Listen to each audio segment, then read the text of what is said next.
Have you ever been deeply hurt by someone who simply walked away, leaving you to wonder if justice truly exists?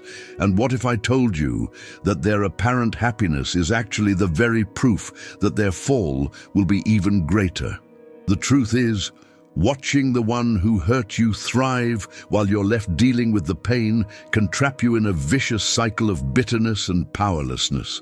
You start to believe the most painful secret, that they got away with it, a feeling that only deepens the wound and keeps you from reclaiming your own life.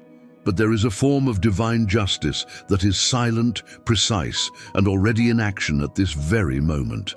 In this script, I'm going to reveal the clear and unmistakable signs that the universe is recalibrating the scales, a hidden truth that will allow you to let go of the need for revenge and find a powerful and unshakable inner peace.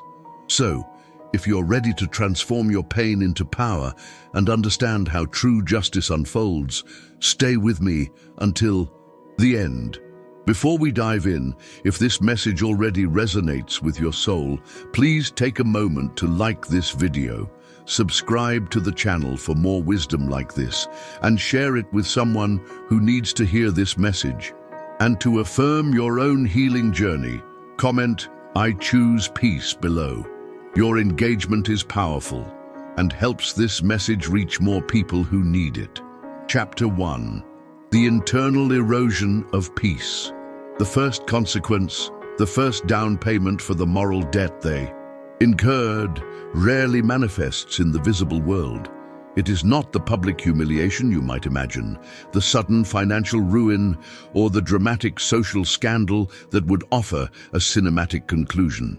The first retribution is infinitely more intimate and, for that very reason, exponentially more devastating. It is the quiet, methodical, and relentless collapse of their own peace of mind. They departed from your life with the arrogance of impunity, believing they had escaped unscathed. They were convinced they could betray, use, and lie to you, and then seamlessly carry on with their lives, as if your chapter was nothing more than a disposable prelude. But the first and most crucial battle they lose is not in the world of appearances, but in the desolate, echoing landscape of their own minds. No one, absolutely no one, escapes their own conscience. It is the one ghost that cannot be exorcised, the silent creditor who never forgets a debt. They can block your number, a simple, cowardly act of digital banishment. They can delete your photos, erasing pixels in a futile attempt to erase history. They can meticulously avoid the streets, cafes, and parks you once frequented, naively hoping to outsmart memory itself.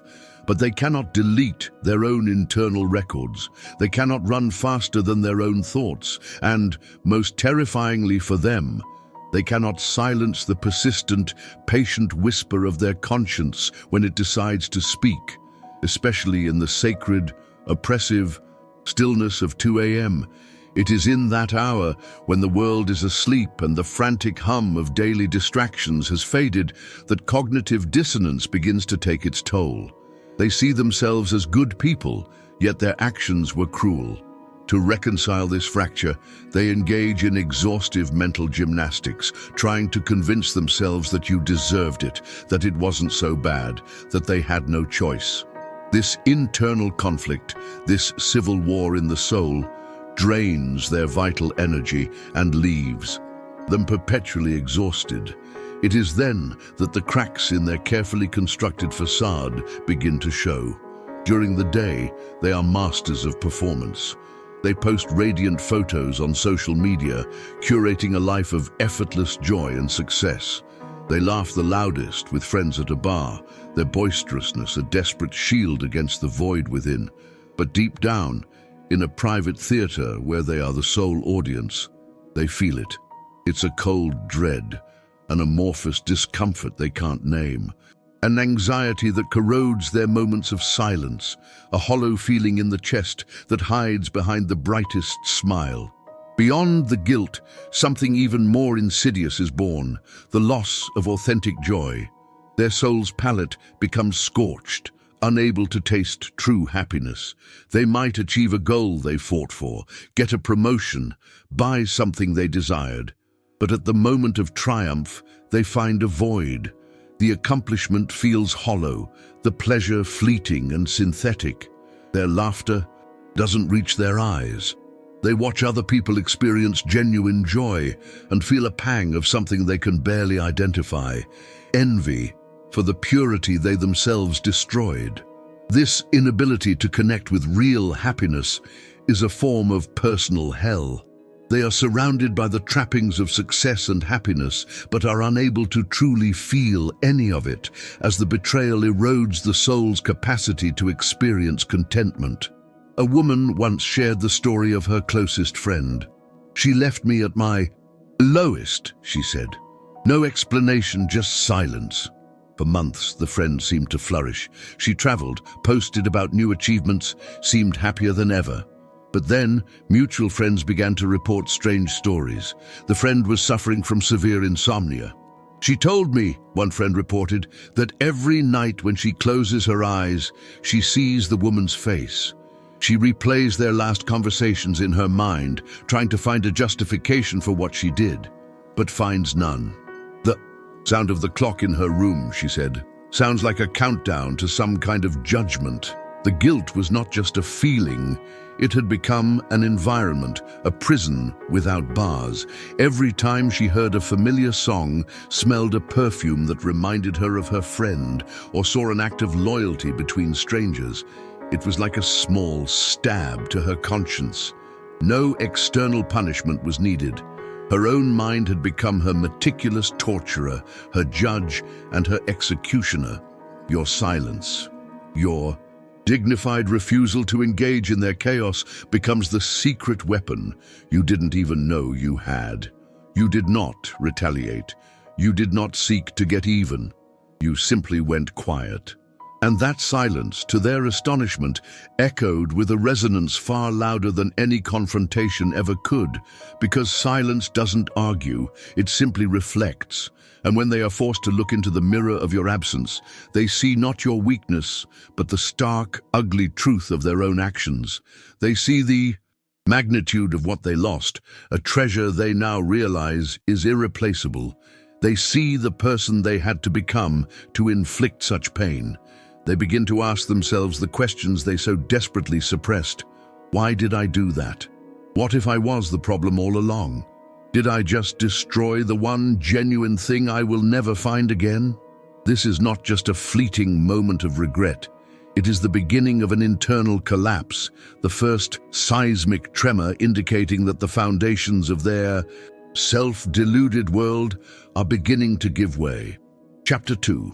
The universe in recalibration. The closing of doors. There is a moment, often imperceptible at first, when life itself begins a process of quiet recalibration. It starts to gently, then firmly, shut the doors for those who use their free will to cause harm and discord. This is not a random event, it is a universal law as certain as gravity. The process doesn't arrive with a thunderclap or a dramatic warning. It comes subtly, methodically, and relentlessly. They continue to believe they are in control, that they are still winning the game, that their charm and manipulation make them untouchable.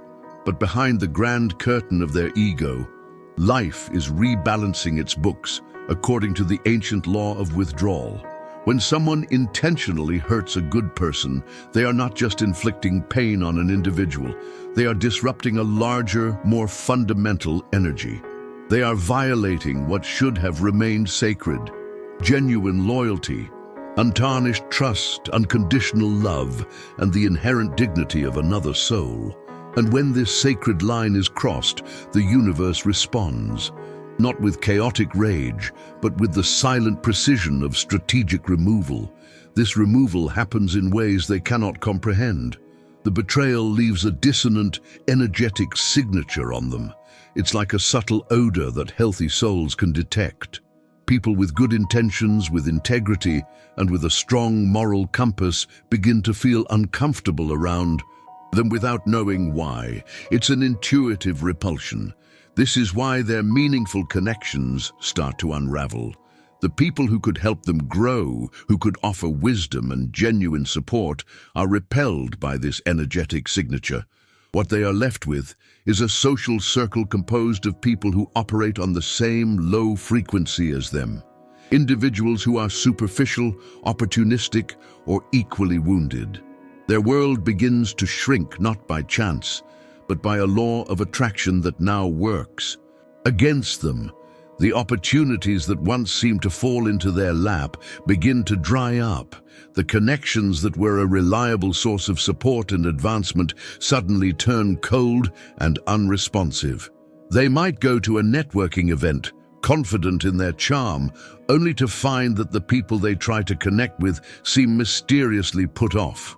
The handshake feels awkward, the smiles are forced, and they leave with the unsettling feeling of being an outsider, even in a crowded room. It's not always a conscious punishment. More often, it's a simple organic realignment. Life itself ceases to support someone who has betrayed its most fundamental design. No door, no matter how wide it appears, stays open forever for those who carry dishonor. They may have laughed at the moment of betrayal, smug in their belief that they got away with it, but slowly, methodically, one by one, the doors that were once wide open for them begin to creak shut. That crucial job offer they were so confident about, it inexplicably goes to another candidate at the 11th hour. That loyal friend they consistently manipulated and took for granted. They are now perpetually distant, their energy and time no longer available to be taken. The effortless admiration they once commanded is replaced by a subtle but pervasive suspicion, a questioning gaze where once there was only praise. The path that was once so smooth and easy suddenly becomes fraught with resistance, filled with small, frustrating obstacles that relentlessly chip away at their confidence and spirit. They will blame anything and everything else. It will be bad luck, it will be bad timing, it will be jealous rivals or an unfair world. But deep down, in the quietest, most honest corner of their soul, they know, they feel the shift. They recognize this as a consequence, a silent, perfectly timed storm of their own making. The profound truth they must eventually face is that you were the test, not the target. You were not the threat.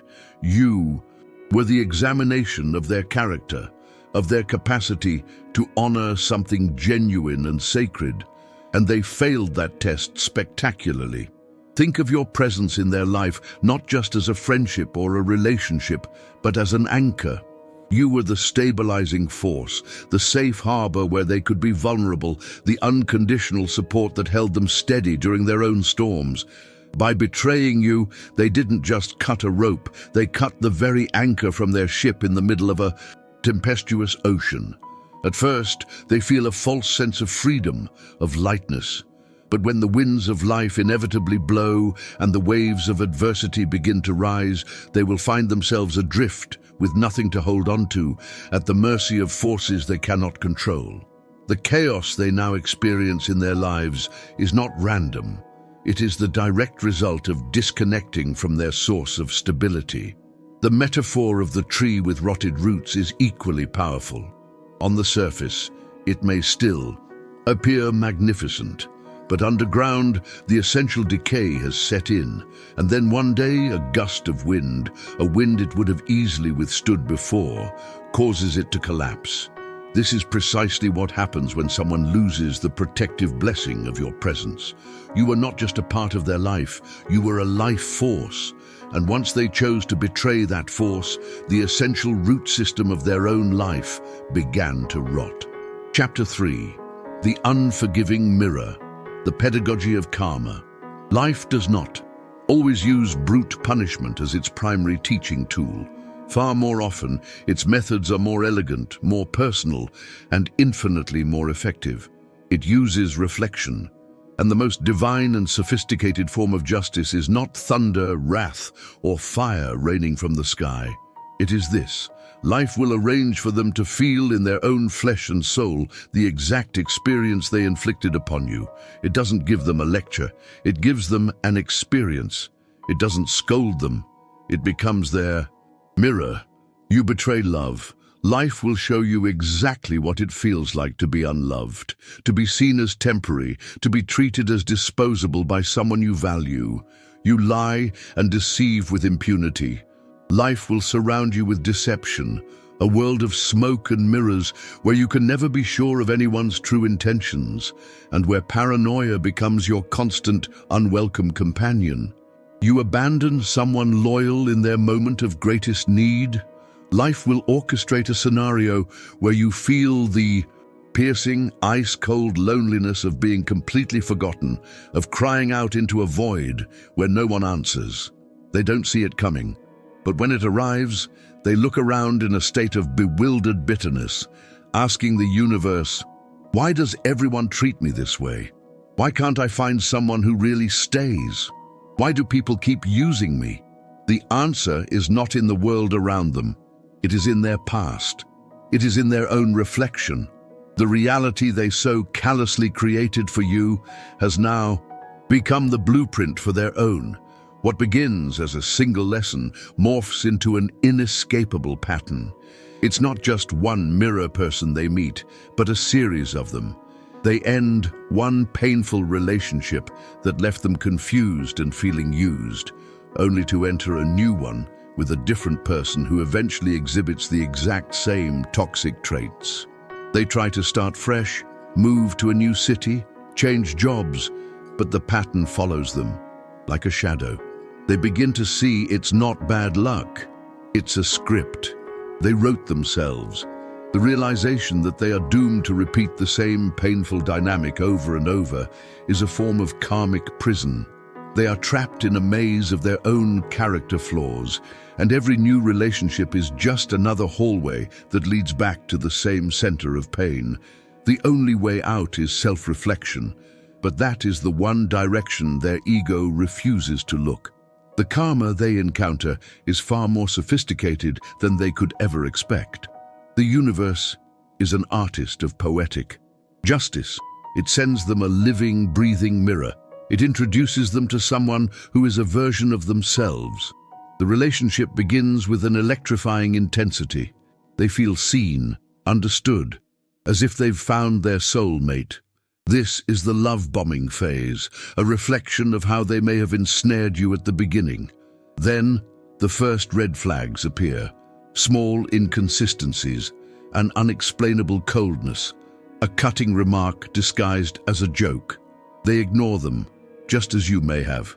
They are too invested in the fantasy, but then the dynamic shifts.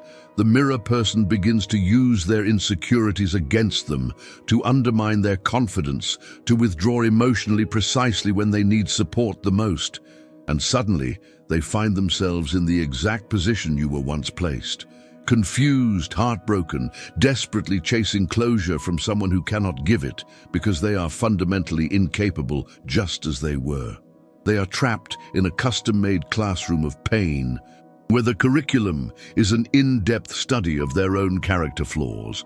It is both poetic and excruciatingly painful because there is simply nowhere to hide from yourself. The moment of realization hits them, not like a lightning bolt, but like a slow, creeping dawn. It builds gradually. One morning, they wake up feeling a profound exhaustion, a weariness that has nothing to do with physical work and everything to do with emotional weight. And the thought finally crystallizes, cold and clear as, wait a minute, is this how I made them feel? The shame that follows is a silent internal fire. It lingers and burns, especially because they cannot apologize to themselves for the person they became. Chapter 4. The Sacred Exit. Rejection as Divine Protection. Perhaps the most profound and empowering revelation in this entire journey of healing and understanding is this. What you experienced as a brutal rejection was in fact a divine redirection.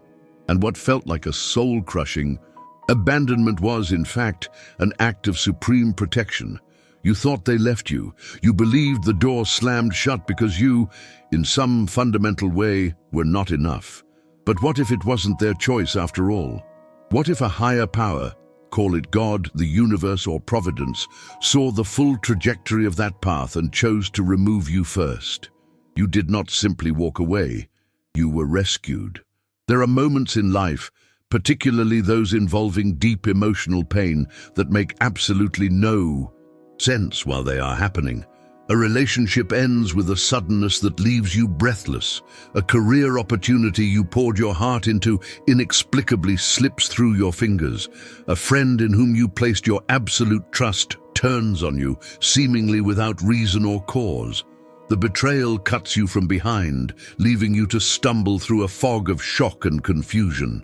Your first and most human instinct is to internalize the blame. You replay every detail, every conversation, every silence, searching for the fatal flaw within yourself. You torture yourself with the what-ifs.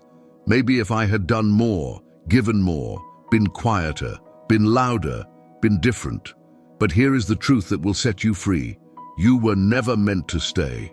You were being surgically extracted from a space, a relationship, a dynamic that, if allowed to continue, would have completely destroyed your spirit. You just couldn't see it yet. This higher power sees the conversations you are not part of. You do not know what was said about you behind closed doors, the casual cruelty in their laughter, the way they diminished your light when you weren't there to defend it. You do not see the future traps they were unconsciously setting, the deeper betrayals that were already forming in their hearts. But the universe sees it all. It sees the patterns of disrespect you were too loyal to question. And instead of simply sending you more signs you might have justified away, instead of allowing you to endure one more cut, it gave you an exit. It may have felt violent, sudden, and deeply confusing, but it was surgical. You were removed from the poison before it could metastasize in your soul and corrupt your very essence. What felt like your world falling apart was, in truth, your life finally falling into place. You were selected to be removed from the wreckage. This wasn't abandonment, it was an ascension. Your healing then becomes an act of silent rebellion. The narrative the abuser wrote for you was that you were weak, needy, unstable. Your remaining in a broken state would have validated their decision to leave you.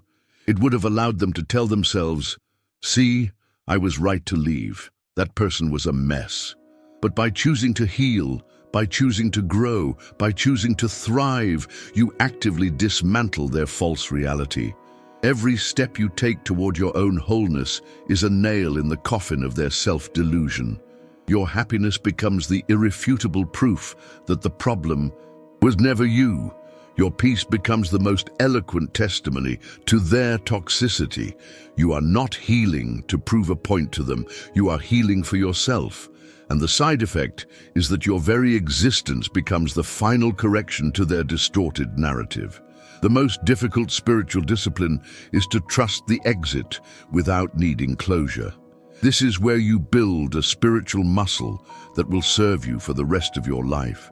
It is the ability to find peace in the unanswered questions, to trust the silence where you expected an apology.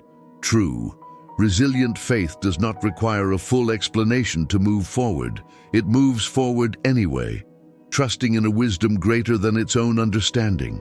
The moment you let go of needing to know why is the moment you become truly free. You understand that your ultimate protection was prioritized over your immediate comfort. Your absence from their life was your salvation. And as their path curves downward into a spiral of internal chaos, yours curves upward toward peace and power. You become untouchable, not by building walls, but by raising your vibration. The pain forced you to raise your standards to a level where their behavior simply can no longer exist. In the end, their story, with all its turmoil and karmic lessons, ceases to be your focus. It becomes a distant echo, a story happening in another land to a character you once knew. While they remain trapped in a self-created cycle of consequences, grappling with the reflections of their own actions, your story transforms. It becomes one of ascent. They did not recognize your value while they had you, because true light does not announce itself with trumpets. It simply shines, quietly, and faithfully. You were the calm in their chaos, the forgiveness they never truly earned, and the presence that made their world warmer without asking for anything in return. They discarded this priceless gift, confusing your profound peace with boredom and your gentle strength with weakness. Now, in the resounding silence you left behind, they feel the true weight of your absence, a hollow void that no superficial connection can ever fill. Your ultimate power was never in proving them wrong. Your power lies in the profound truth that you never had to prove anything. You did not chase. You did not explain. You did not beg them to understand. You walked away with a quiet, unshakable dignity. And now, they are left to live with the reality that your silence is louder and more condemning than any of their empty excuses could ever be. They will never admit it to you, and perhaps not even to themselves, but in their loneliest moments, they will feel it with an aching certainty. I lost my blessing, and it is never coming back. The single most terrifying thing to those who hurt you is not your anger or your revenge.